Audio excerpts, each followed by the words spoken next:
There are silent heroes among us. We see them every day. We see them on our way to work, at the grocery store, at the gym. They could be our neighbors, our colleagues, our friends, our parents. These are the people that have lived lives we know very little about, that have overcome challenges and obstacles we couldn't even imagine, and have learned great lessons through their struggles that, when shared, have the power of changing other people's lives and ultimately bringing us all closer together. Collective Conversations, Everyday Heroes, Extraordinary Stories is an opportunity for us to hear those stories from those silent heroes. Hello and welcome to Collective Conversations, Everyday Heroes, Extraordinary Stories. I am Joseph Nicholas Masi, your host. More importantly, our guest today is Elizabeth Ostler. Liz is a very, very dear friend of mine. I've known her for about 10 years, and I had to have her as a guest. Her story is unbelievable and heartbreaking, devastating, faith-affirming. I am beyond impressed and inspired by Liz and the way that she shows up in the world and everything that she's overcome and accomplished in her life. The work that she does, which she will talk all about, is just such a testament to who she is and how she lives life and what she believes in. I really think you're going to enjoy this conversation. And please, if it resonated with you, or maybe you know someone that maybe it could resonate with, please share it with them. This podcast really is to remind us all the resiliency of the human spirit. And I think we forget that sometimes when difficult things happen in our life. We forget what we're capable of. And Liz is a testament to that human spirit and the strength of the human spirit. So please enjoy. Thank you for checking in and tuning in. And I'll see you next time. Liz, thank you so much for being on. Thanks for inviting me. You are, when I think about heroes, you are on the top of my list. And you'll see, like, as people listen, you'll be like, yeah, he wasn't just saying that. Holy shit. Like, wow. Yeah. But before we were talking about charity, because if it's okay, we're just going to jump right in. We were talking about, we'll catch everybody up a little bit. Help the people out, Joe. Yeah, we're going to get into your story. We're going to get into all that. You piqued my interest of, like, your word for 2026 is charity. Yeah. So because I meditate on a word for the year. I don't do New Year's resolutions. That doesn't excite or stimulate me, but I choose a word and then I meditate on it for a year. Yeah. Okay. So, when I hear the word charity, I think you're donating, you're giving to charity, right? Yeah. Giving to charity. Mm-hmm. But is that really just what it is? No. So tell me what charity is for you. And the definition I'm going off of in the way in which I'm meditating it. I mean, I think because I'm spending a year on the word, then yes, in the way in which we think about, like, I give to charity would definitely be part of it. But really at the root of the root for me right now that I'm thinking about it is in the terms of charity being the true love of Christ, and that I'm a Latter-day Saint and I'm currently in a leadership position in my congregation. And it's the women's organization called the Relief Society. And our motto is charity never faileth. And I've been in this role for about just over 2 years now, or coming on 2 years, something like that. Anyway, and I'm still, like, trying to wrap my brain around charity. And for me, it's about going beyond myself and centering how to walk that line of self-care Mm. and advocating for myself and doing things in sustainable ways where I can continue to show up for my life, my commitments, the things that are important to me and others. So how do I walk that line and still hear the beckoning and the commitments I've made to be a disciple of Jesus Christ? How do I do that? Yeah. And showing up for others. And so I'm figuring that out. Yeah. Yeah. I know. Anytime we think about, I mean, we're going to talk about Jesus here. This is Yeah. not a We Jesus love pod. Jesus. Yes, I love Jesus. Without Jesus, I don't know where I would be. In a Same, ditch on the side same, of the road somewhere. same. Seriously. Yeah, No, no. seriously. No. Yeah. At the same time, when we talk about, like, when we think about Jesus, when we think about any of the saints, any of the revered, oh, they were just selfless, the selflessness, they never thought about themselves. They just gave and they gave and they gave. Yeah. And that's actually not true. Like, what I'm learning is in context of Jesus, like, he was like, I'm going to go for a little bit. We're going to Yeah. get on a boat and we're getting away from the people because we need to rest. Yeah. And I'm going to be alone for 40 days and 40 nights. Yeah. And that too. Right. And Mm-hmm. he just took breaks. He rested. It wasn't all about, oh, we got to get up. Let's go, create those miracles. Got to, oh, yeah, no, no, it Yep. was all in the right time, in the right way. What I love, like, when I'm sure you've seen me talk a lot about slowing down, Yes. like the You're always pace. talking to me when you record those. Yeah, good.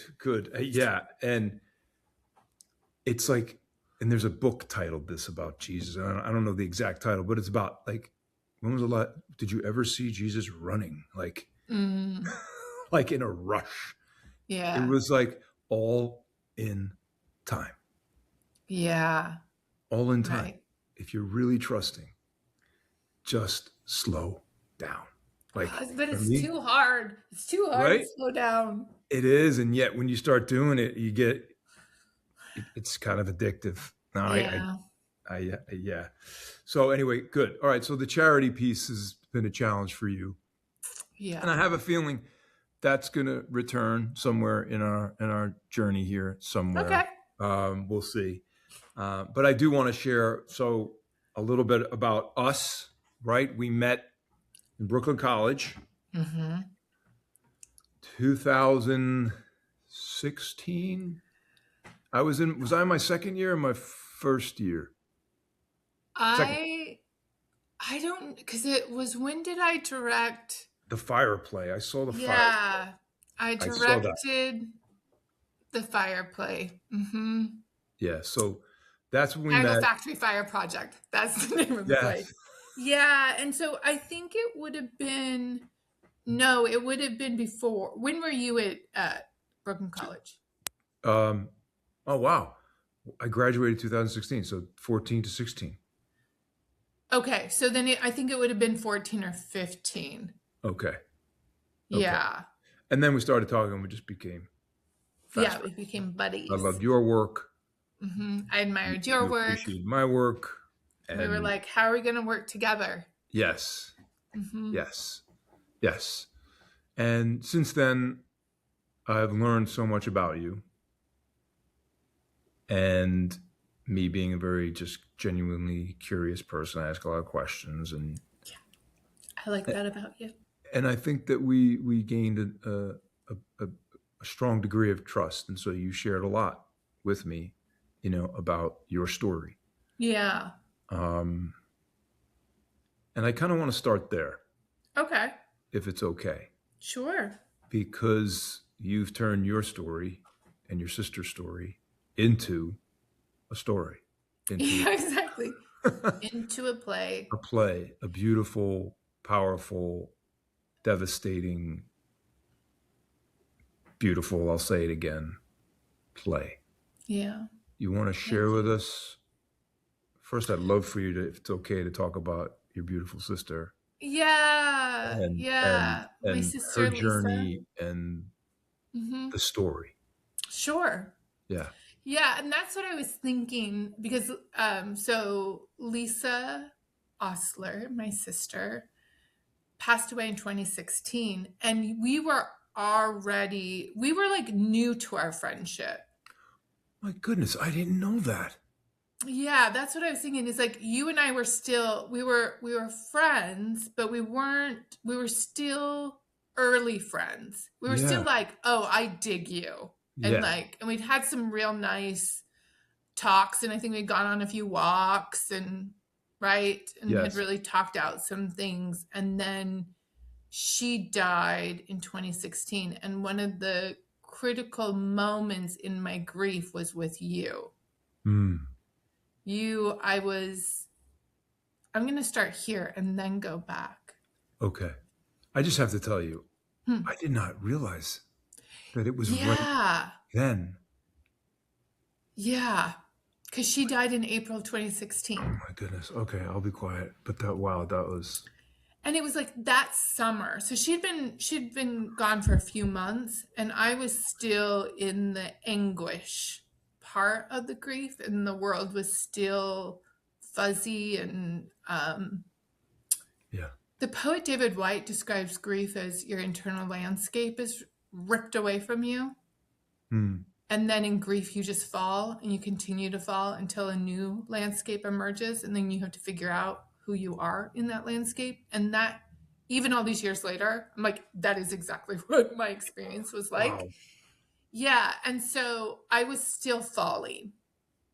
I still did not have my bearings and I remember and I was trying to manage it. I'm a real manager. This is what I'm working at in therapy. It's not trying to manage everything. Mm, um and I was trying to manage the grief. And I knew I had to feel my way through it, but still, it was hard.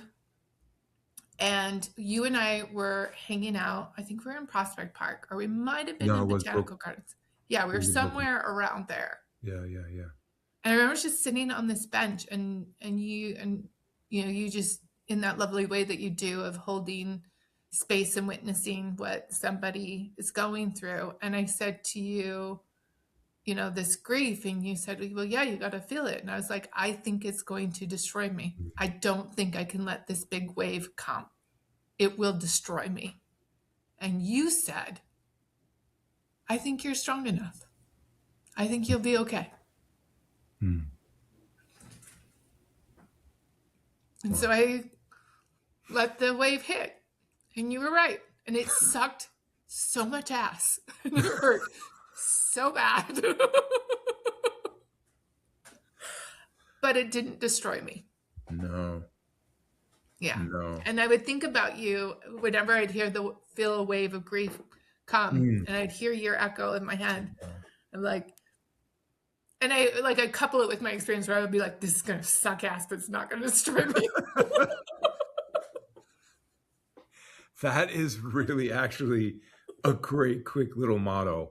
Yeah. You know, seriously, Right? especially when you know it didn't. You know, then you have like, Yeah. then you've got some proof to be like, oh, this is gonna suck. This is Yeah. really gonna suck. But you know what? Could it suck as much as the first time? Right. And Probably that, not. right. But But that is the truth, right? And then every time the wave hits, yeah, um, it's, the pain diminishes a bit. It's not as painful as the first. You're exactly right. yeah. Yeah. And so no, it's true. I was this past week I was studying the Old Testament and I was studying the story of Noah. This relates. I'm not on a tangent. Oh, I'm sure. You're not a And tangent person. But, yeah. one of one of the things that I've thought about in the past with reading Noah, like we know the story, right? Yes. Floods come, they're on the ark, all the things, and but to the point of uh, that God gives the rainbow, and that the rainbow is a testament and a covenant with Noah and really with humanity that he won't bring another flood and wipe us all out, Mm. right? Is what the scripture says. And I've thought about that though in the same way with grief, is I think the rainbow is also a way of letting me know that the events that happen to me in mortality in this earth school will challenge me, they will break me, but they won't destroy me. Mm. Mm. And Wow. that's been my experience. Is things have broken me, but they haven't destroyed me. Wow. It's could you say more about that, like in the breaking? Yeah. Because So like like, go there's ahead. there's those parables with the breaks in the there's I think it's in the Chinese tradition, like the breaks in the pot. Yeah, Japanese. I can't Japanese. remember what it's called. Yeah, and it's like And then they put it together with the gold. yes, and then Oh, it's it's so like beautiful. something, and how there's also the stories around when there are breaks that's how more light gets in. Exactly. Like what would like could you give me an example of like a break and and how that didn't destroy you? Like what was the growth from it or the result of it? Yeah. I mean, we can stay with Lisa. So more context. So Yeah. I'm the oldest of four, and my parents did 4 in 5 years. And so it was utter chaos. And my parents were 20 years old when they had me. So they were babies. Their Oh. brains weren't fully developed. Right. And so now, after a lot of therapy, I can have a lot of grace for them. Yeah. Out of But there was a space. time when there wasn't a lot of grace around. I know. Again, another thing I didn't know. We had 4 and 6 years, and that is the best way to describe my childhood. Like chaos. Chaos. God bless my parents. They were a little bit older, Okay. but my mom was alone with 4 kids It's a lot. at 20, whatever she was, 26, Yeah. 27. I don't Right? It's a lot. And they were figuring it all out at the same time, right? As trying to raise these kids. And so I was parentified. And I Can you explain what that is to folks that? yeah, that's when you become one of the adults and your parents start to treat you like you're one of the adults. So you start to be a parent and you're looked to the parent, and then you also parent your siblings. You assume the role. And Whether you so wanted to or not, right? You're whether just you wanted to or not, and for me, I just didn't know any different. hmm. Right? I was like, and for me too, I was like, stuff's got to get done. Like, let's get this stuff done. Right. And I'm like, nobody else is doing it. I guess I'm doing it. Yeah. Yeah. And I like remember, so I was like I was in charge as far as I was concerned. I'm like, I'm in charge.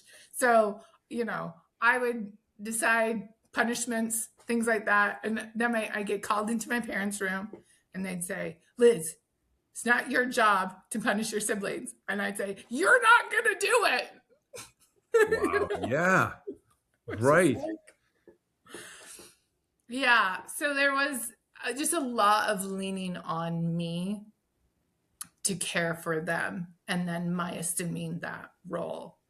Got it. So I always had a dual relationship with my siblings, one of their sibling, but then also of this like pseudo parent role.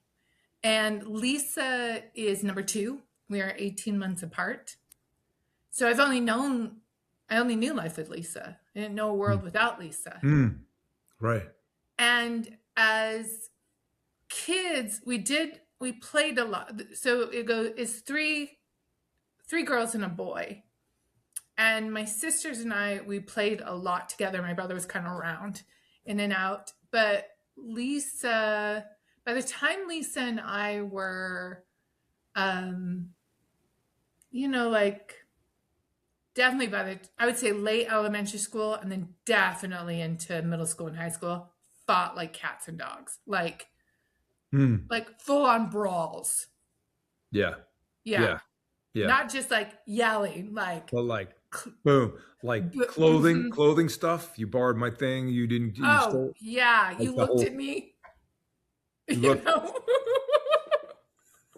whatever. I mean, right. of course it was, there was also times when there were truces and Yeah. but I mean, because we were sisters. Yes. Yes.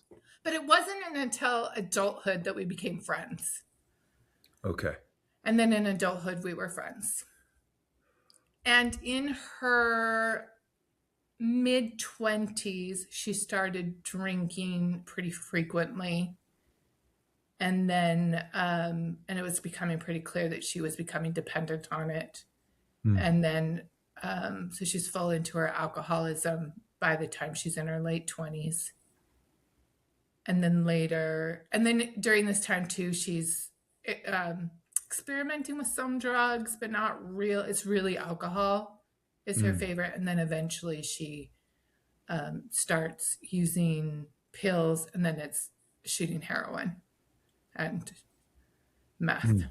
And Mm. so in her 20s and 30s, it struggling in and out of addiction and all that comes with that. Yeah. So getting arrested, um, experiencing homelessness at times, all of that. And then when she was so in 2016, she's arrested on drug related charges. She had had, she'd had some health problems. She had Crohn's disease and then, and some other things. And so she when she was arrested, she was complaining of having her stomach hurt. She was not feeling well, all Mm. of these things. And um, she was largely ignored. So when she was first admitted, they took notice of this and then they didn't. So she kept asking for medical help. They ignored her. She started, pleading for medical help. They ignored her. The other detainees around her pleading for her. And 3 days later, she died in the jail because she was denied medical treatment. Yeah. Yeah. Yeah. I mean,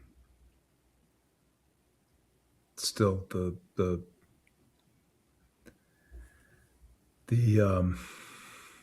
what's the word?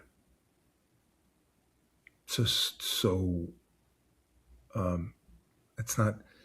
I'm trying to find that meaninglessness, like the like. Yeah, and I mean, meaning what's the word? So avoidable. So 100% avoidable. one visit. Yeah, so she died of peritonitis. So essentially, what happened is her stomach lining opened, and then she got started to get septic, right, and her organs started to shut Yeah. down. And so actually, what she ended up really like dying. My dad was a medical examiner for a good chunk of our lives, and so we get like Right. all the things. So he's like, no, what actually happened is it was dehydration. She didn't drink anything. She wasn't eating. And so dehydration brought on by the peritonitis. But it was completely avoidable. It is something that people get treated for. And if she'd gotten the treatment, it wouldn't have killed her. Yeah. But they didn't. And in fact, there's one moment. So we have all of this information because my parents filed a wrongful death suit. And so the attorney on the case did a lot of depositions. And so from the detainees that were really advocating for her, Mm.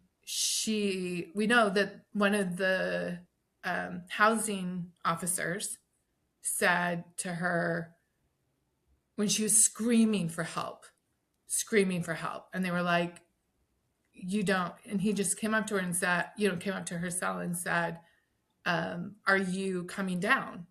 And she said, I am. And he said, I bet it feels like you're going to die. And she was literally dying. But that is at the issue right there is he saw an addict. Right. Because even if she was coming down, Right. What can you do? You could give, right? you could do You something. still get her medical treatment. You need water. You still have the need, nurse check on her. Yeah. Even if she's just coming down. Yeah. Yes. Yeah. And so a lot of the play is exposing. Yeah. Well, that's one level of the play, because from what I understand, this happens a lot, especially in the state of Utah, right? Yeah. So Utah, I want to say, it was either, I think it's 2019 or 2020. The Guardian newspaper did a story and found that per capita, Salt Lake had the most inmate deaths in the United States. Isn't that because there's some sort of policy about their rights, or is there something in there? Yeah, no, there's a law. Yeah, that I think contributes to this. Yes, 100%. And part of what my play is about is bringing attention to this law and getting rid of this law, which is that in the state of Utah, people who are in custody are not entitled to competent medical care. If you are in custody in the state of Utah, you are not entitled to competent medical care. Like what are we talking about here? Like, wow. So they figure you broke the law. So yeah, and honestly, and I mean, what I assume a big part of that is that it protects them from lawsuits. It protects them from accountability. It protects them. Right. It protects them from from incompetent people. Wow. Yeah. Well, that backfired because they've got a lawsuit. So yeah, sure so more. It's maddening. It's maddening. Yeah. Okay. So we were and I know you were giving context of yeah to the like a break, because it sounded like every time a wave would come, there would be some sort of wreckage. Yeah, and so I would say, so when I found out that she passed, this was my first major loss. I'd lost a grandfather, but this was the loss that broke me. And I was 39 at the time. And so it was the first time something had broke. And I'd been through a really painful divorce. Yeah. I'd been through some really hard things, but this was the first thing that broke me in a way that I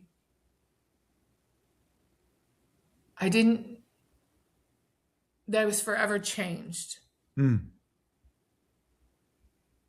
That losing her brought in a level of grief. Grief I now just live with. Up until that point, I had experienced, I had grieved my marriage. I had grieved, other things in my life, but it wasn't the thing that broke me in a way in which then grief was my constant companion and still is to this day. And so when I say it broke me in that way, and I am somebody who doesn't, I'm innately joyful. I don't experience I don't struggle with depression. I've had situational depression, where something has been hard and I've felt melancholy and things like that, but that isn't something. And so I haven't I had never experienced something come in and just, I was like, I don't feel joy anymore. Like, I don't know. Because there's something about losing a sibling that just, like, the brain cannot comprehend it. Yeah. Because you're supposed to do all the things together. Right. And then they're Right. gone. And so it broke me. But in that breaking, I discovered a depth that I didn't know I had. And I think from it, I'm much more capable of sitting with people in their own pain Mm. because I have. And it's not like grief now is like a constant pain. It is more of a companion. But it allows me to sit with people in their pain Yeah. more Yeah. readily and yeah, just strengthen my capacity for it. And I think I Yeah. just have More a readily greater, and more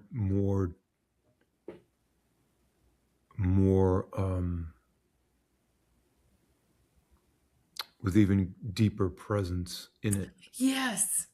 Like you can really meet them there. Yeah, And God exactly. knows when somebody meets us, we just know Yes. that we're met there. Yeah, That is very healing. Just it that. is. Being truly met, you know. Yes, exactly.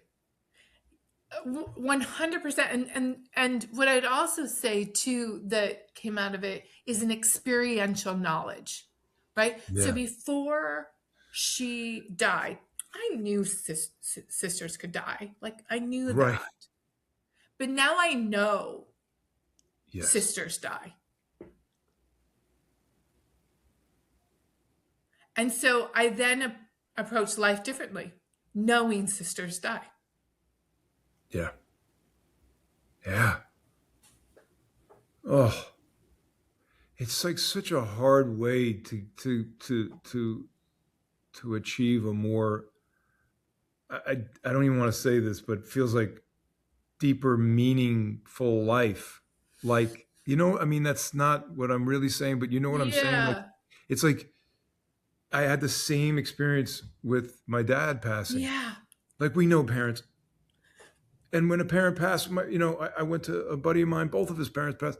I wept. I was like, oh man, I felt, but it is not the experience of losing a No. parent. I don't care how much you love your friend.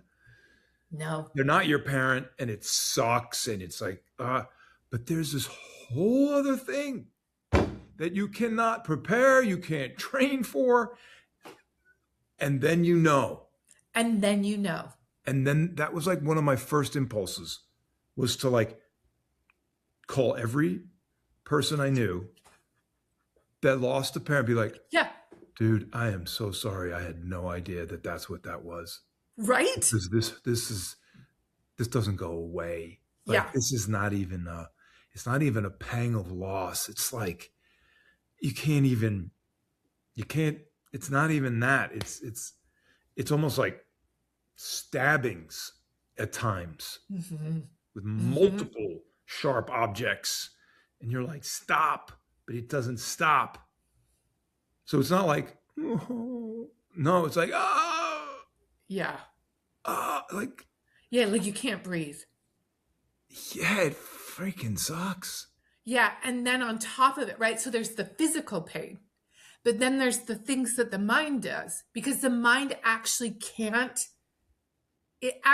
comprehend it. Yeah, Right? The exactly. brain can't understand this person was here and now they're gone. No. So even now, almost 10 years later, I will still have moments and I'll go, what do you mean she's dead? Like, I know she's dead, Yes. right? But I'll be like, Yes. what do you mean Lisa's dead? Like, what do you mean she's dead? Yeah. 10 years later. And so I have a really good friend who lost her dad. It's been like 30 years now. And so I asked her, I was like, does that ever go away? And she's like, no, it never goes away. She's like, even almost 30 years later, every now and then. I'll be like, wait, my dad's dead. Yeah. Yeah. Yeah. And it's just this weird, it's like, it's almost like the world goes offline for a minute. Yeah. And then you kind of Yeah. come And back, so it's but just disorienting where you're yeah. like, but wait, I don't, okay. Yeah. It's Yeah. interesting. And I You would just, say, and so having gone through this, a beloved uncle of mine passed away in August.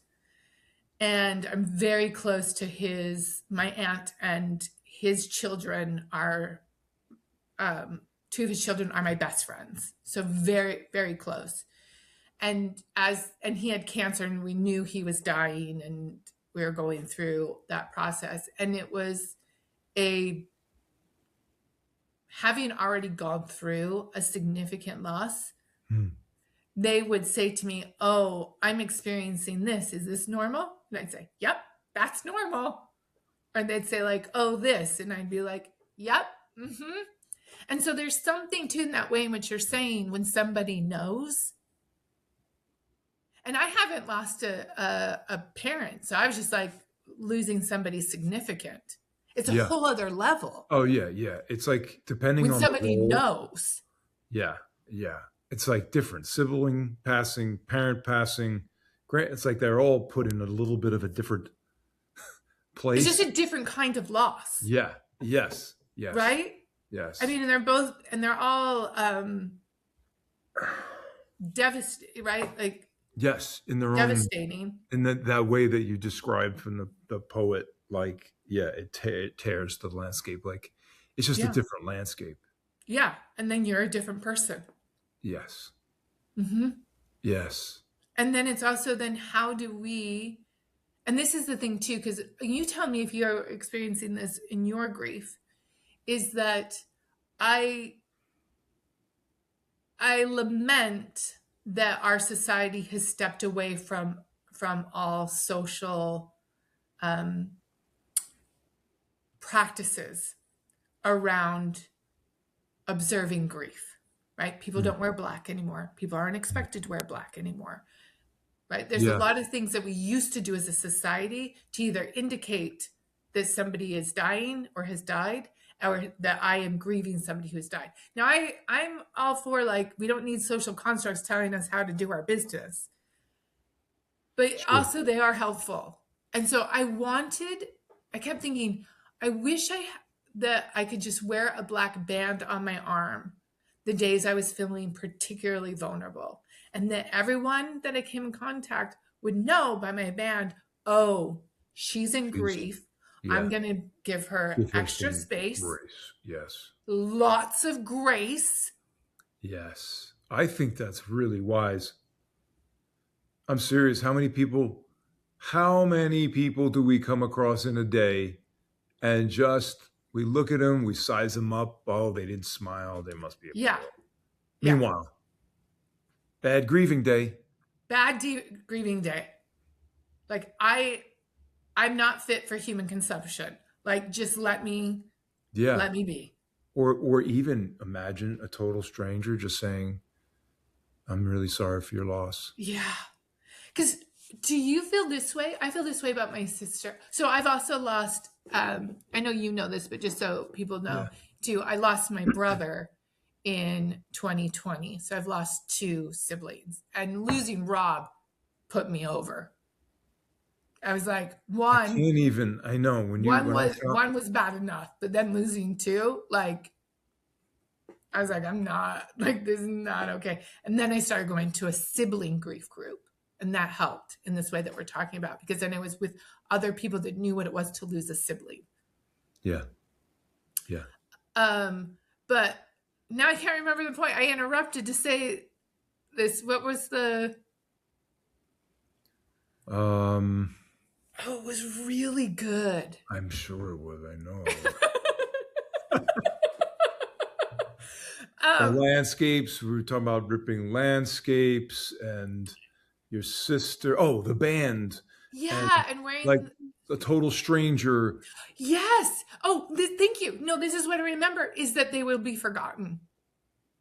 Ah, Right. I think often people think, oh, I don't want to, I worry about bringing up the person because I don't want them to be sad. Okay. One, I didn't forget that Right.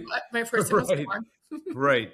But That's I'm true. saying this because even me who knows these things, I still find myself being like, ooh, Yes. well, I don't want to Yeah, I don't want to upset bring it them. up, and yeah. Yeah. Right. When I know that actually what I really love is when somebody remembers. When somebody remembers that I went through something really hard and that I don't want my siblings forgotten. Yeah. Yeah. Yeah. So I don't know if do you worry about your dad being forgotten? Is that a thing for you? No. No, I don't. I just I wonder if that might be a maybe it's difference because between like age. maybe it's because he had 8 grandkids, Yeah. you know, 3 daughters, 3 son-in-laws. Um, he was an artist, so he drew things. There's pictures all over. Do you know? Yeah. And So I how old was he when he passed? 88, Yeah, that's a good run. I mean, we right? wish we had had him longer, There's no question. Yeah, but that's a I see good people. run. 88's a good run. It really is. I should be so blessed to, Right. seriously. Same. I'm like, Yeah. but yeah, and that's partly why the landscape of a parent is different, Yeah. I think because so. it's like, okay, that landscape starts to rise higher and higher to like visibility of like, okay, that might not be here someday, Yeah. whereas a sibling is like that landscape's like it's not even in eyesight. So when that's like like what the that's a Yeah. whole level. Exactly. And And that's when particularly to have two not make it to 40. I can't even, honestly, I don't know how you're who you are and where you are, and it's an absolute miracle. Yeah. There's a lot of And you it part of it, I have to say, has to be connected to your faith and knowing, right? 100%. Like people are like, oh, people need their faith to make it through. You know what? Whatever it takes. That is Exactly. No, but and it's true. Like, and even if when I finally die, if it turns out that none of it was real, I'm okay with that. Right? I mean, like, I hope it's real, right? But like, right? I'm not Yes. going to be like, I mean, Oh because if man. there's nothing after, then there's Right. nothing and it I doesn't got matter duped. anyway. But let's say I had a moment of consciousness right before I died and I realized, oh, all of that was fake, not fake, but like Yeah. not real. Right, right. I'm still quite happy with how I chose Yes. what I chose to believe and what it meant for me in my life. I'm Well totally said. fine with that. Well said. Yes. Right? I like who Yes. I like who it allows me to be and challenges me to be. Beautiful. Yeah. And I understand it's not for everyone. And I understand for people it's quite the opposite. And like respect. Absolutely. Oh Like yeah. we all have our spiritual journeys are sacred and they're unique and that is true. Yes. And for me, this is what it looks like. And it has been fundamental in all of the things that I've had to navigate, having a because the thing that have served me Yeah. is the things I've known about myself since I've had an early sense of self were one, that I was an artist, and two, that God knew me and God loved me. Wow. That's a privilege. It is a real privilege. It is. And I didn't, so much so that I wasn't aware that not everyone knew that. Right. Like there was a moment in my life where I was like, wait, no, God knows you and loves you. like, and like, but it is, and so that belief and that knowing for me has helped me through a lot of hard things, including losing two siblings. And part of what it is that because I do believe in an afterlife and I believe that our souls are eternal, that I believe that my relationships with my siblings are continuing to grow. And not when I die. that they're growing now. Yes. So Thousand. I talk to my siblings. Do you talk to your dad? Oh, absolutely. Right? Totally. All the time. Yeah. And sometimes I'm a little embarrassed because I have this like, I'm like, shit, now he sees everything I I do. know, exactly. You're like, Dad, can you step I'm away like, for a Dad, I'm minute? going in the bathroom. I'm closing the door. You're not allowed. Like, can you just please? I don't want to know that you know everything I'm doing. It's not, Mm-hmm. that doesn't, Yeah. uh, but you gotta, and then I don't know, do you ever, if you experience this, but I have this, and I know it's not, I don't think it's true, but like when somebody passes, they now have access to your thoughts too. Like they know everything you're thinking, and like now they Oh, know that everything. might be true. And that freaks me out. But then I'm comforted by, oh, well, they're in a place where mercy is the rule of the game. Like, so, Right? oh, look what he thought, that silly little You're like, oh, flawed Joe. human. Oh, he's got, He's he's, so cute. yeah, exactly. Oh, look at that dark thought that he thinks is so awful. Oh, Or so I have two short stories about this. One that's very much aligned with this, and then more of a yeah, fun one is not long after Lisa died, maybe 6 months or so, because Lisa struggled a lot. She also was a borderline personality hmm, disorder, and so there's just a lot of struggle for her. And so I was often, and the truth be told, like a lot of my adulthood, and from a place of deep love, wanting to fix her. I mean, sure. like if maybe this will be the thing, or if she reads this book, or if she does this, or right, then she'll finally know how much she's loved and will know her worth. This is what I Yeah, wanted so much for yeah, Lisa.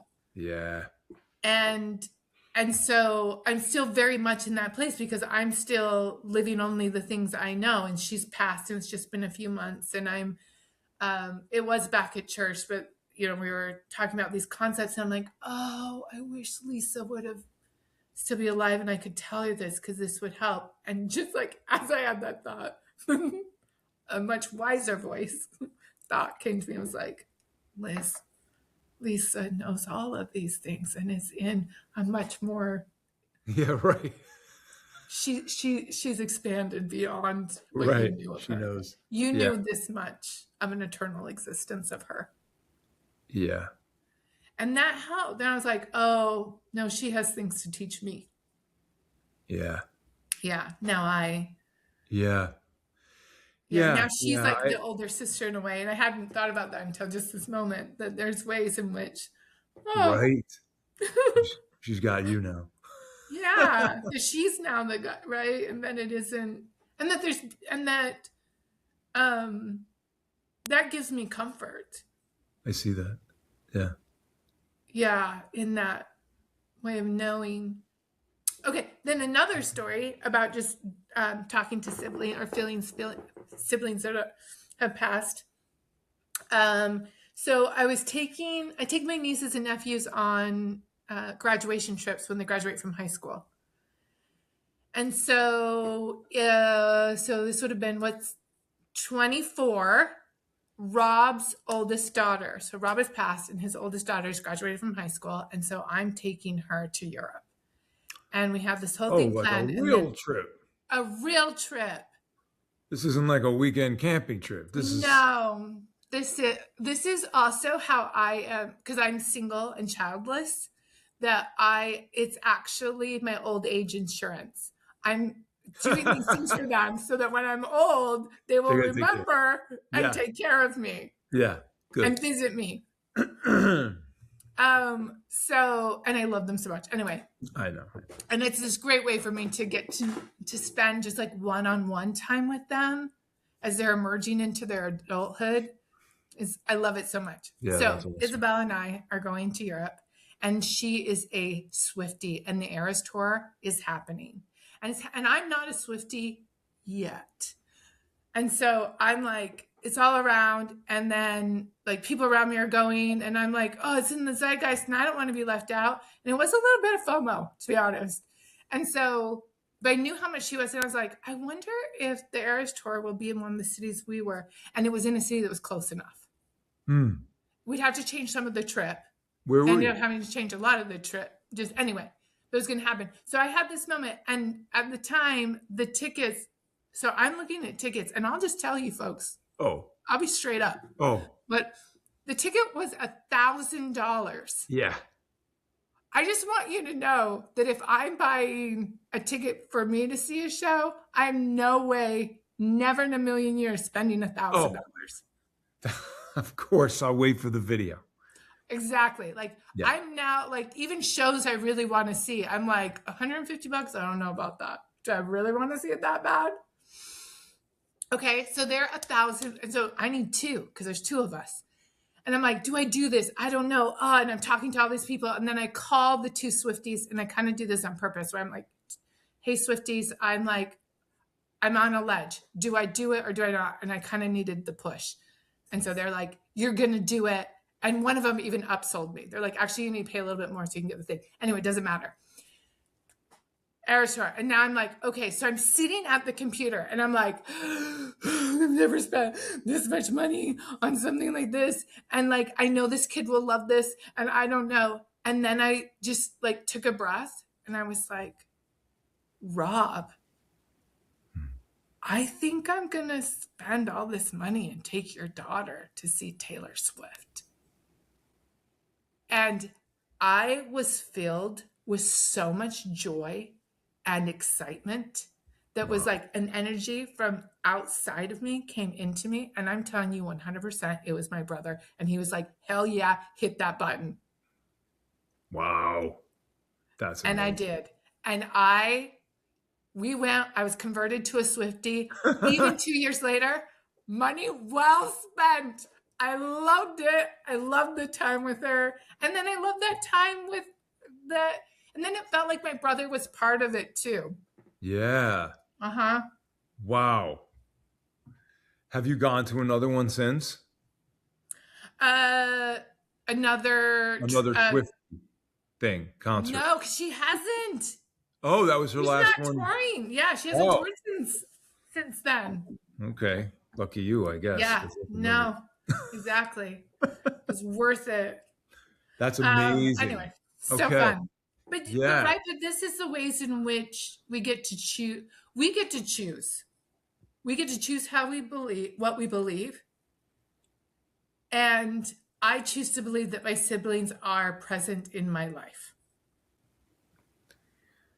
And so you could have, like we could have made whatever meaning out of that we can, but we get to Exactly. choose. And And and there's something for me that enriches my life that makes the grief um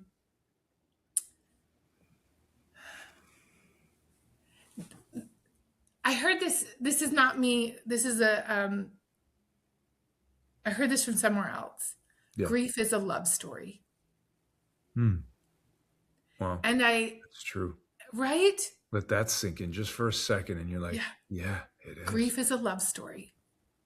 Because it wouldn't be grief if there was It no wouldn't love. be grief. And I feel the love story when I choose to believe that they are actively in my life. Yeah. And that that I can talk to them and that we can continue to build this relationship.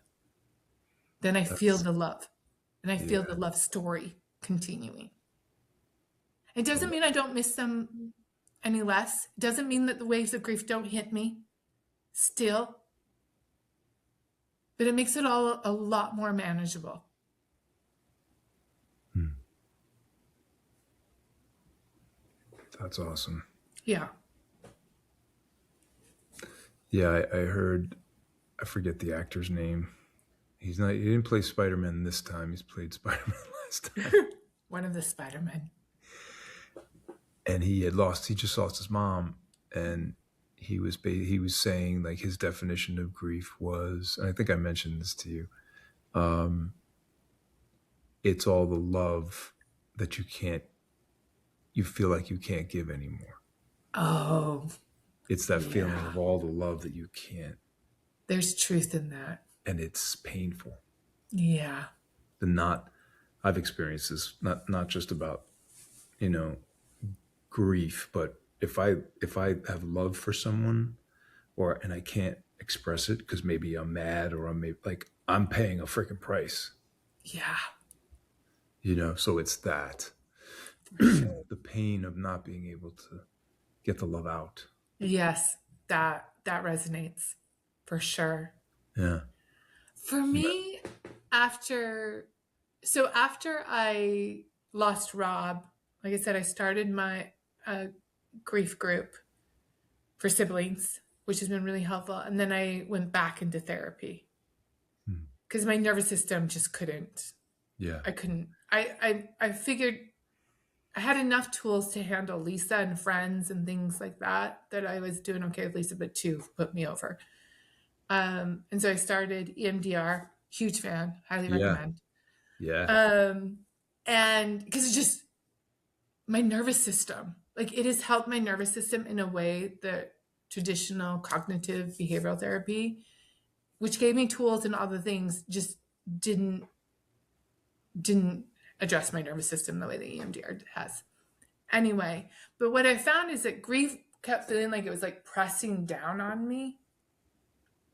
And then through doing that work and spending time with it and working with my nervous system, what I felt was that the grief started to come off of me and it kind of moved next to me. Hmm. And my parents used to have a Labradoodle named Coco. Coco is the best dog. And Coco was a lover. And sometimes she thought she was a lap dog, even though she was a full, like, big dog. Love Coco. But so she would sit next to you and, like, she'd lean into you because she always wanted to be touched, right? So she always wanted to. And it was Yeah. just like, just Yeah. this comfort in this beautiful dog. And then that is the best way I can describe what grief is like for me now. Grief is like Coco next to me. And every now and then, grief will push into me, or sometimes I'll push into grief. And that's how I like it because it's a love story. And I don't want grief to be far away from me. Hmm. Losing grief would make me, at where I'm at right now in my own grief, would feel like I was losing them again. Yeah. The Wow. grief is a testament to our love. And so I want it near me, just not on me. And so it accompanies me. Grief accompanies me now in my life. Hmm. And do you feel like that was the heavy lift of the EMDR? Like, that's really what that can do or did for you? Yeah. Mm-hmm. Mm-hmm. Okay. Yeah, that was a huge one. There were a few others, but that was a huge, huge one. Mm-hmm. Wow. Yeah. Now, we'll get back to the play too, Yeah. because I want people to know about the play. Oh, thank I you. want people to support your communal theater. I would like people to do that as well. Yeah, because this play is needs to be seen Thank you. and told and seen, Thank you. and it will be. Um, it's just like I'm reflecting on everything I know about you, Yeah. and I feel like we could probably do 3 episodes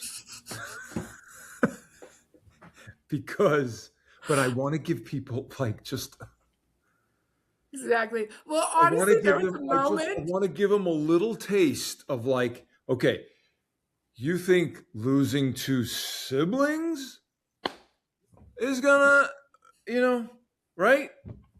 Well, there's more Mm, from where you came yeah.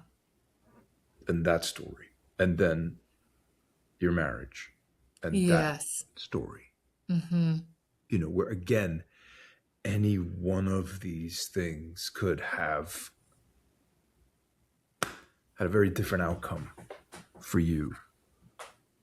But, Yeah. and this is why you're on this, well, because I love you and you're my friend, and because I want you people Love to you hear too. your story and see your play.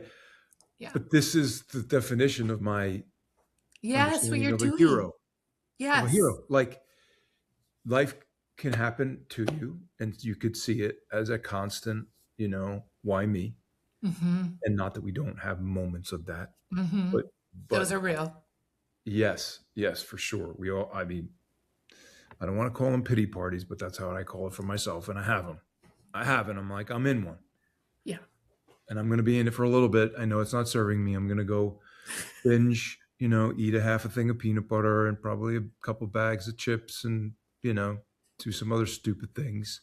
And then I'll be fine. You'll Then be I'll get fine. back on the horse, you know? Yeah, Um, exactly. but you continue to choose, and I think it is directly connected to your faith It is. to never stop moving. Yeah. Like it's not even moving forward. It's like you need to understand the thing. You need to Yeah. address and explore the thing. It's like I can't just take this as a woe is me and that's the story. It's like, wait, why? What Yes. what is the thing here? What am I being asked to do? Like, how do I do this in alignment with my faith? Mm-hmm. You know? Yeah.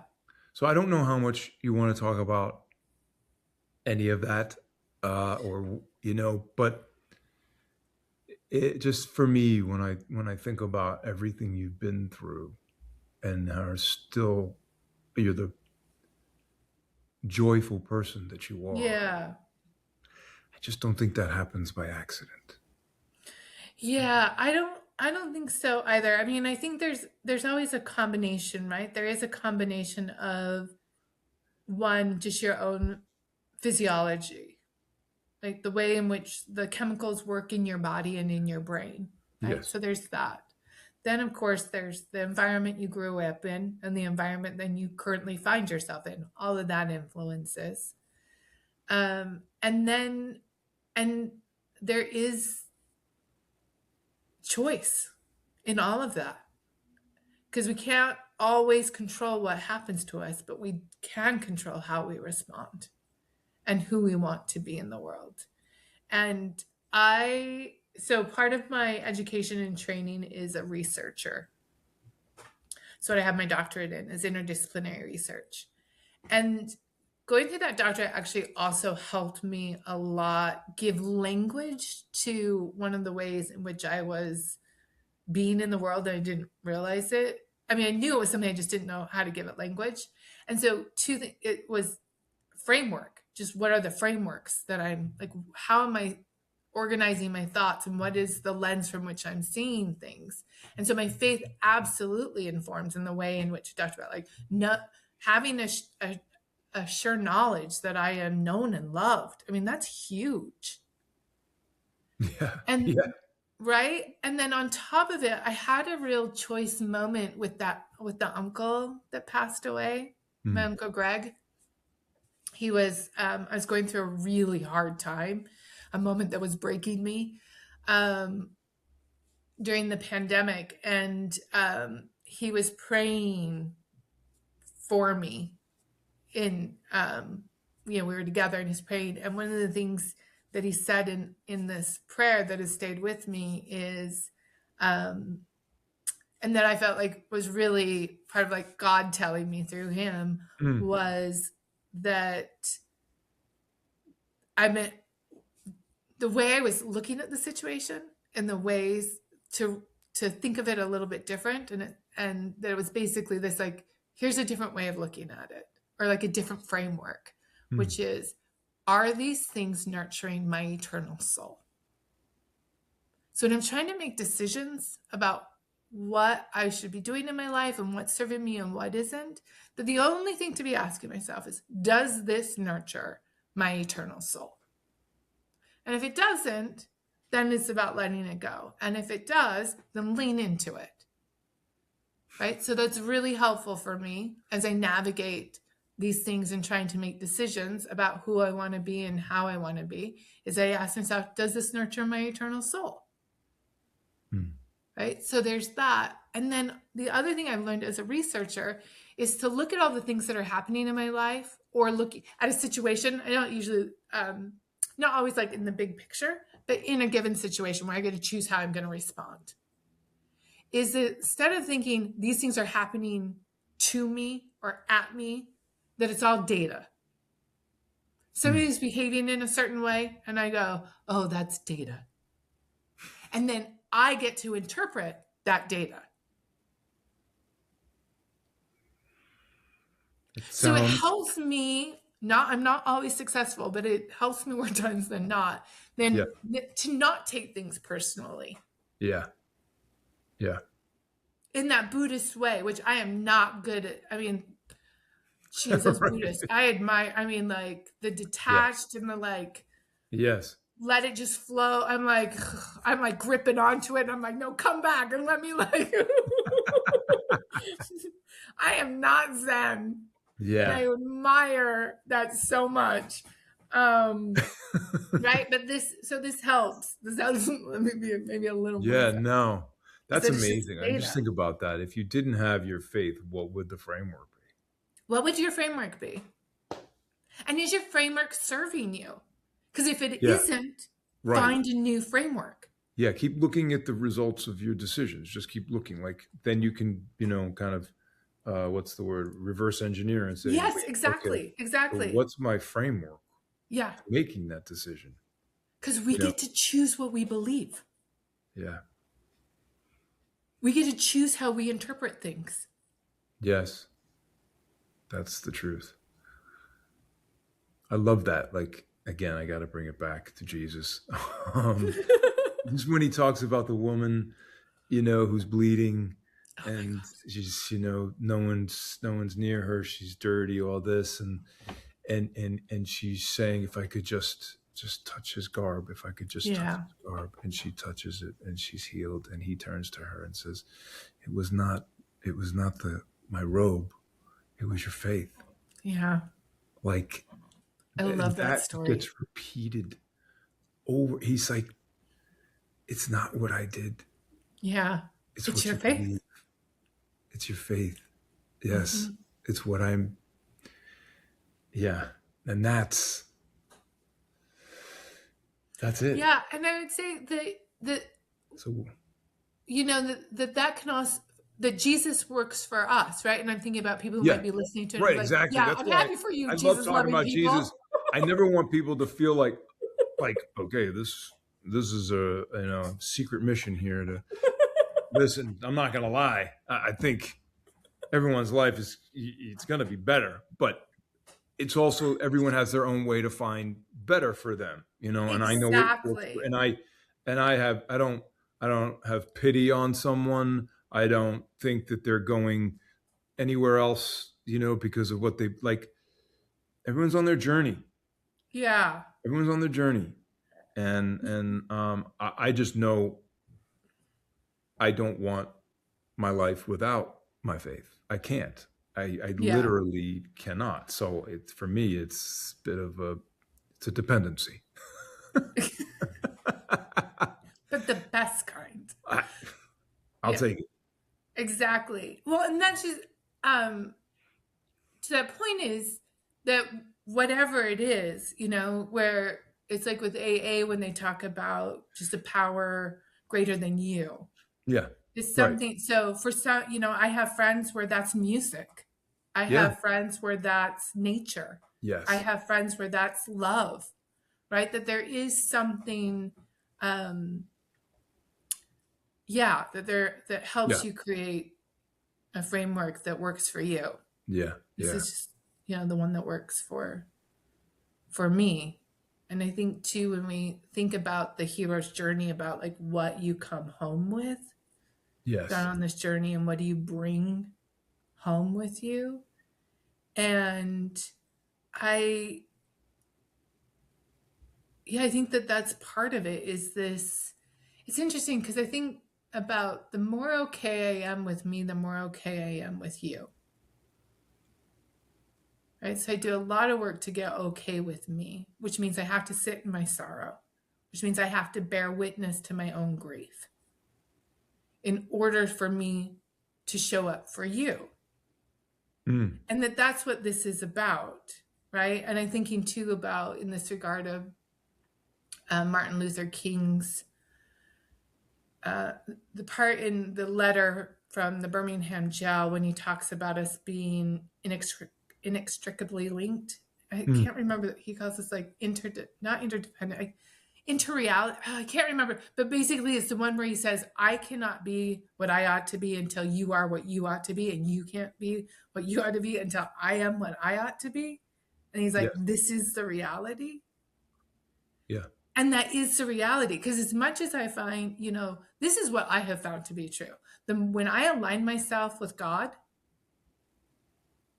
and I really am like, whoa, I got in lockstep. Like often I'm just like, I'm trying. But when I get in lockstep, then God, what I feel very strongly is that I get turned to my brothers and sisters, Mm. humanity, Yeah.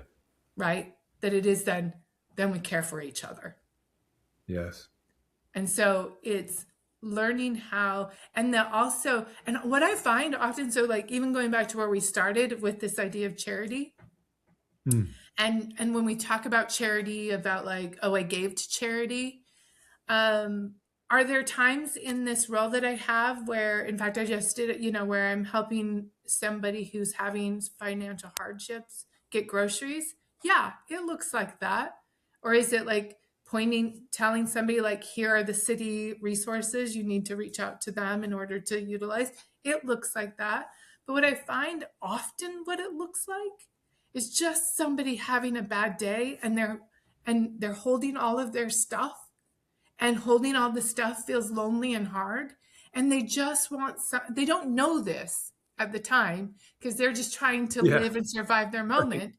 But what I because right that because what my life experience has told me is sometimes we're all always holding things, and Yeah. sometimes it gets too hard to hold. And what is really helpful is somebody will just watch us unpack it. Mm. Right? So I sit with people on the phone or in person or whatever, and they'll just be this thing, this thing, this thing.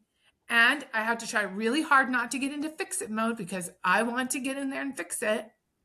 And if I just witness, if I'm just like, wow, that's hard.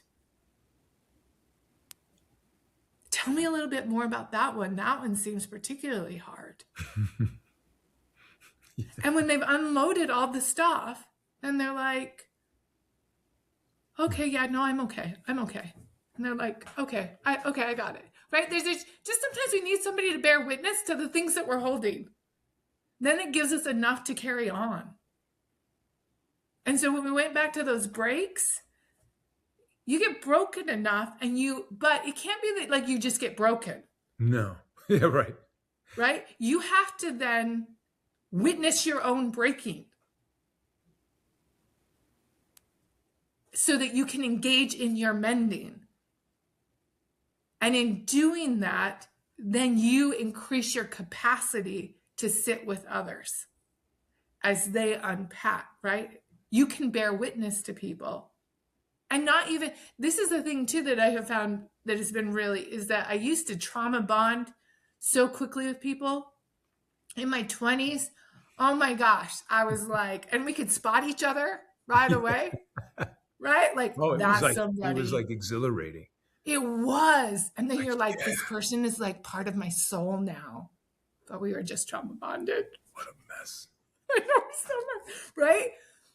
And now, having done some work, gone through a lot of my issues, is that um, I can bear witness, and then I can move on with my day. And it doesn't mean that I was any less sincere or present with that person without taking it on.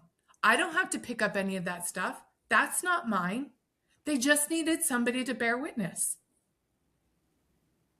And my life experiences have given me the skill set to be able to do that. And again, I'm working on the charity. So sometimes I'm annoyed that I'm like, no, I wanted to watch Netflix and pet my cats. But inevitably, when I get over myself and go beyond myself, I am so grateful and honored that somebody entrusted me with their story. Because that is a gift. And the ability to hold somebody else's story, to bear witness to somebody else's story. There's so much healing in that. And that is also part of why I create the theaters that I create. Because then it allows us collectively to do that and to practice doing that together.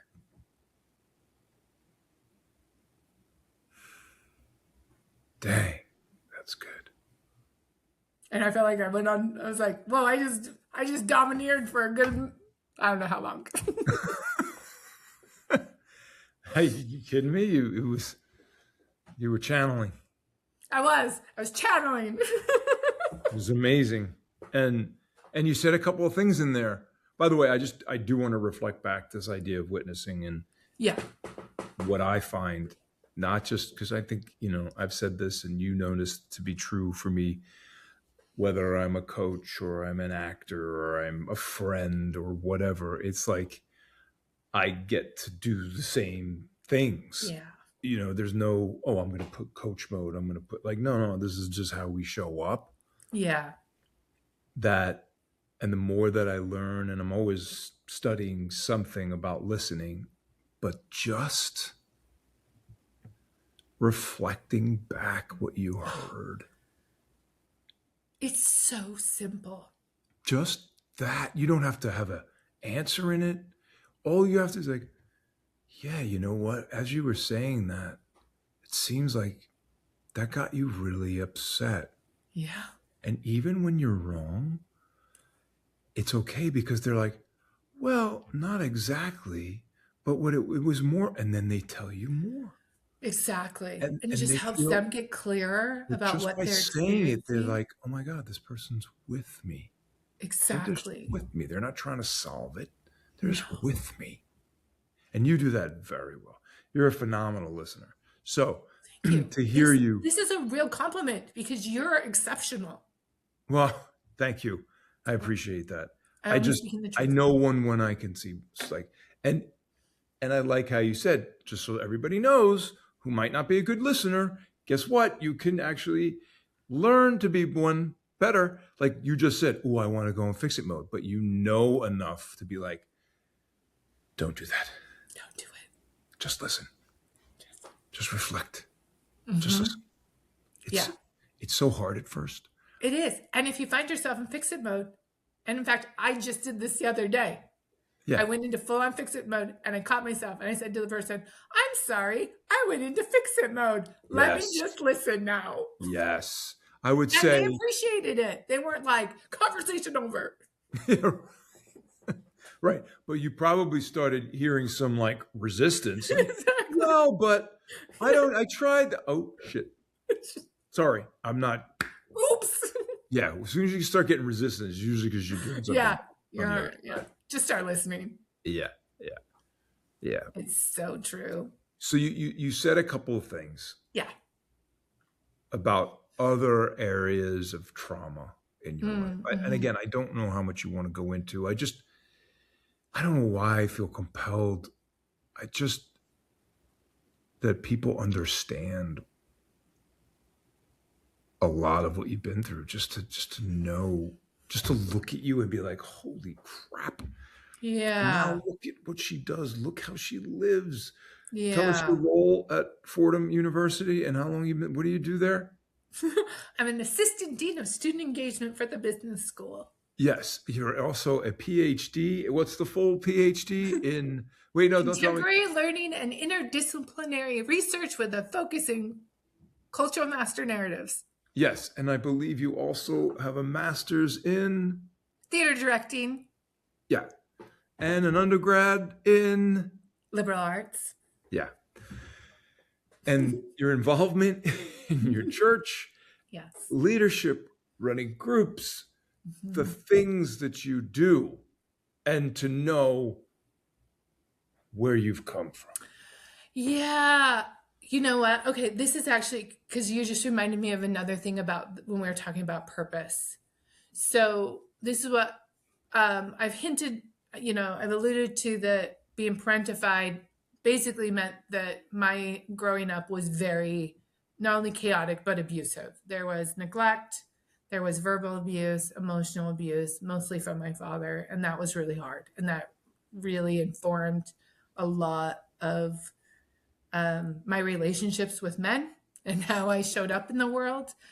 Very much, when we talk about fight, flight, or freeze, I freeze or I know we use fawn, but Elizabeth Smart, I was listening to her and she's like, no, not fawn. It's appeasing, and I like that so much better. So I'm with Elizabeth Smart. I'm gonna call it Yeah. appeasing. I know it ruins the alliteration, but Yeah. get over it. Yeah. So, or an appeaser. I was a major appeaser. Whatever was going on, I was going to appease and make sure everything was going to be okay. And I learned a lot of that in my family dynamic that was really messed up, Yeah. which also led to me getting in a relationship with someone when I was 18 who I ended up marrying and being in a domestic violence relationship. It was really, really bad and really scary.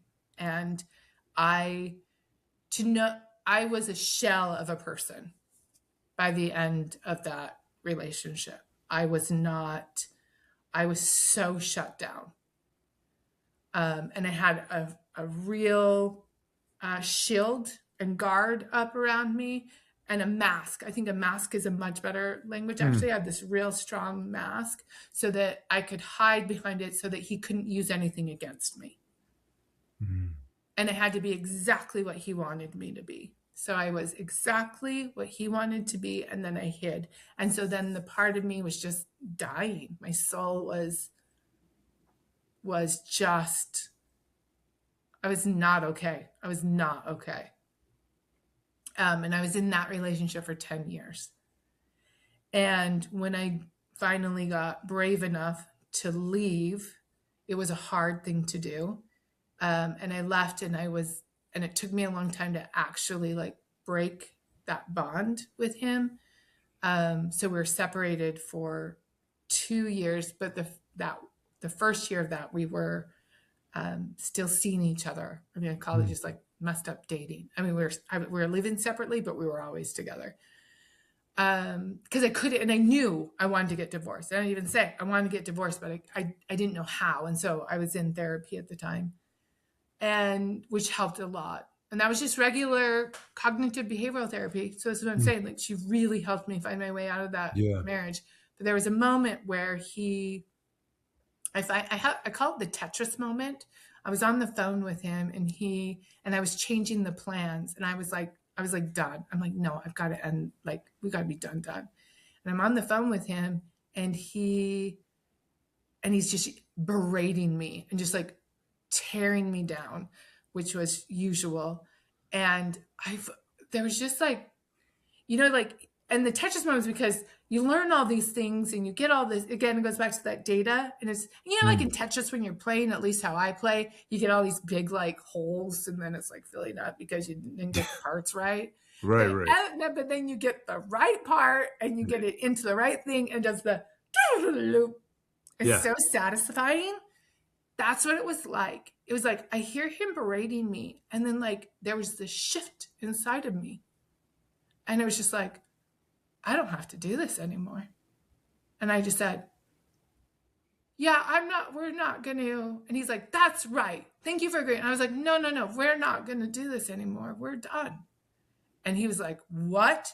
And I just like even looked at the phone like it was this foreign thing. And I was like, yeah, okay, bye. So I was like, so secure. That was not the end of it. He ended up coming to my apartment, trying to break into my apartment. And it was terrifying and called the police. It was I was very scared. Yeah. Because he like broke into the building, was trying to break down the door. He had firearm. Like it was scary. It was scary. I'm on the phone with my mom. I'm hiding in the bathtub. She's calling the police. she told me I was just doing what she told me to. And her thinking was, well, if he shoots, because he had a lot of firearms. And so, and part of, anyway, she, Bathtub. details we don't need right now. But she was just like, her thinking was if he shoots the gun, that you could potentially, the bathtub would be enough of a, Right. at least it was something, right? So like he's trying to break down the front door. And anyway, it's scary. And so the police show up. He starts to drive away. They arrest him. So then I can come out and from that, the next day, Salt Lake City, for as much as their jail is awful, their victims advocacy program was incredible. So I show up at the courthouse the next day, and I have never done anything like this. And very much part of my conditioning in that relationship is we don't call the police. We don't cooperate with the police if the police are involved. We don't do any of those things. So I'm trying to break out of some of that conditioning that I have. And I'm there, and this woman, so I don't know how to do any of the things. I just show up. They partner me with the victim's advocate, and she does everything. She's with me all day, and we walk through. She gets me a protective order. She gets all of the things set up. She walks me through the things that I need to do, the behaviors I need, how to keep myself safe, what resources are available. Like she's going through it. It's all day, but she's doing all of the heavy lifting. Mm-hmm. And there's a moment when I am just waiting. She's going to take care of something. And so I'm alone in a waiting room. And I am astonished that this resource is available to me that I didn't even know existed. And I'm like, how does this exist? And then I realize it exists because women before me didn't survive or were horribly injured. And that's how this exists for me. And it was in that moment that I made a vow to those women that I would not be silent and I would not be still. And that this was not going to be the end. And that I would tell these stories. And then I would do this work. And then I would live a full life. Because what they sacrificed. So in a way, it's a living, I'm living part of that commitment that I made to those women that came before me. Who sacrificed in order for you to get the services and support that you got. Exactly. Wow. And I've had enough experiences now, 20 years later into it, of telling story of being or like helping with resources. I've sat with women who are in domestic violence relationships, had conversations, talked to people who have friends in, and that had students that were in. And because I was willing to share part of my story in appropriate ways, come to me, that it's, that I know that telling the story has helped. Yeah. And so this is why we tell the stories, so people don't feel so alone. And how much of that has informed your work in the theater, and is that tied directly to your work? Absolutely. It's like it's so much in the fabric of it that I forget it's there. And so in fact, I really appreciate this opportunity to be reminded of that, because it's just like, when you've just like made something so much of who you are, that it just like gets that every now and then you have to be reminded, where I'm like, oh yeah, that it is. And it's that part of not being silent and not being still. That I'm going to say the thing. That I'm going to tell the story. That I'm going to be okay making somebody a little uncomfortable or a lot uncomfortable. Yeah. If it gives voice to the marginalized, if it gives voice to the silenced. And that's part of, too, of the play I wrote about Lisa's death, sister play, is that the Salt Lake County jail, because what happened is she died in the jail. They got her heart back. So they were able to get her heart started again and then sent her to a hospital so that she would die in the hospital so that they can control the narrative. And I'm like, no, you don't get to control the narrative. That's not what happened. You don't get to have, show that my sister was just an addict who died, because that's not what happened. And she was much more than that. And so her story is going to be told. And part of the play is the events in the jail. Part of it is there's a version of me that's a character in the play that's grappling with grief and trying to figure these things out. So that's a big part of it as well, is how that works. And I'm like, because somebody's life, this life mattered. All lives matter, right? Yeah. But this life, her life mattered. Yeah.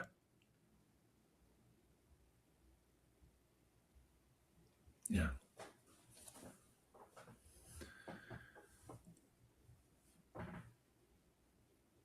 Thank you for sharing all this. You're so welcome. It's amazing. This is like our conversation. So it's been I know, sometimes I forgot we were recording a podcast. People, this is what it's like for Joe and I just to chat. I love it. So, okay. I got to ask, because I want people to know. Mm-hmm. What needs to be done in order to help you? Because the play is done. It's written. The play is done. It's been performed in New York. It's been performed in Utah. It is baked, ready to go. Yeah. And by performed, readings were done in its development. Yes. Yeah. Full productions have not been done. Yes. Yes. Thank you. But we want full productions to be done. And I feel strongly about it happening this year to mark the 10th anniversary of her passing. So where I'm at right now is fundraising. So there's two ways people can help. One is giving me their dollars. And by giving me, donate tax-deductible dollars to communal theater. And we'll put I'll give you the link so we can give it readily to people. So donating, please help. And then the other is to follow the Communal Theater Company, which is my theater company that's producing the play, to follow it on Instagram, Facebook, or TikTok, and stay informed, share, like, all of those things help a lot as well. So those are the two, because we're building an audience for the play and building the funds to put it. So that's where it's at right now, is the producing part of it, so then we can get it up. Yeah. And you're looking to put this up first in New York? Where's your... Yeah, ideally New York, because I live in Brooklyn. So it's a little bit of the opposite of what happens when, you develop a play outside of the city and then you bring it to the city. Since I'm in the city, the idea is develop it, do it here, and then do it in Salt Lake. But if schedule works out better, that it's the inverse. Yeah. I'm just, yeah. Mm-hmm. Okay. We're going to make it happen. Oh, it's happening. Oh, yeah. But we need help. Yes. Yes. Mm-hmm. We appreciate that. And like you said, all the links and all the information will be below somewhere. I'm giving it to Joe. So spread the word. Yes. And share it. Make sure as many people can at least see the opportunity to contribute if it's something that moves them. And, Liz, like I said, there's even more, but we're gonna, I think we'll keep this, right? That's a lot for one conversation, right? But we'll do it again. There'll be a part 2. Yeah. This was fun. I really appreciate it. Oh my God. Thank you. I love your work. I love that you're doing this. I love this podcast. I love what you're doing with Collective Endeavors. I think you're brilliant, and you are gifting people with the way you show up in the world and the way that you champion other people. So thank you for being in the world and showing up in the way that you do. I appreciate it. I will deposit the money afterwards into the camper. for that Make sure glowing you give it to endorsement. communal theater for the play. Thank you. I love you. Love you. We'll do this again. I will talk to you soon. Of Thank course. you for carving out time in your Oh, schedule. yeah. It And was my pleasure. and I'll see you soon. Okay. Okay. Bye-bye. Bye.